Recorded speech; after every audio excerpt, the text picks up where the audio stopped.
Did you call for Sangsi? Reports say the United States Department of Defense is preparing to deploy a second aircraft carrier strike group to the Middle East. A Wall Street Journal report says the military has ordered preparations to deploy an aircraft carrier strike group to the Middle East within 2 weeks, considering a possible attack on Iran.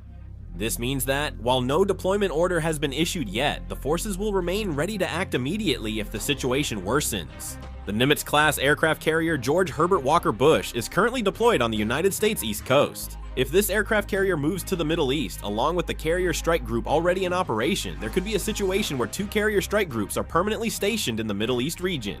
A carrier strike group involves not only the aircraft carrier, but also cruisers, destroyers, submarines, and supply ships as a powerful combat force. It symbolically shows the United States is ready to strike at any time.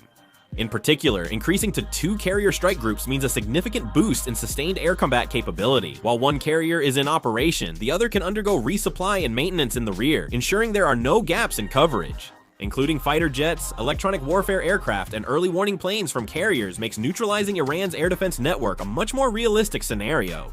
From Iran's view, as United States military pressure grows by sea and air, tensions in the Strait of Hormuz and nearby waters will likely increase. President Trump has previously hinted several times that military action could be considered if nuclear negotiations with Iran fail. What does the news about the additional deployment of aircraft carriers mean this time? It seems to show that his remarks are not just a political pressure tactic, but could actually lead to real military action. However, the Wall Street Journal reported the plan is not finalized and may change with the situation. In other words, it can be interpreted that the United States has now entered a stage where it is showing its military options in real terms to increase its bargaining power at the diplomatic negotiation table. Currently, the United States and Iran are engaged in nuclear negotiations, but they are having difficulty narrowing their differences on key issues such as the allowable range of uranium enrichment, restrictions on the range of ballistic missile programs, and strengthening the inspection system. If these conflicts drag on for a long time, the negotiations are bound to reach a stalemate, and from that point on, the likelihood of military tensions rising together becomes very high.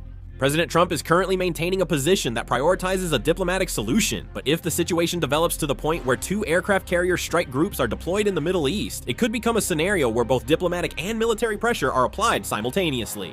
Depending on the nuclear negotiations, the Middle East could reach a major turning point, so we should closely monitor the situation.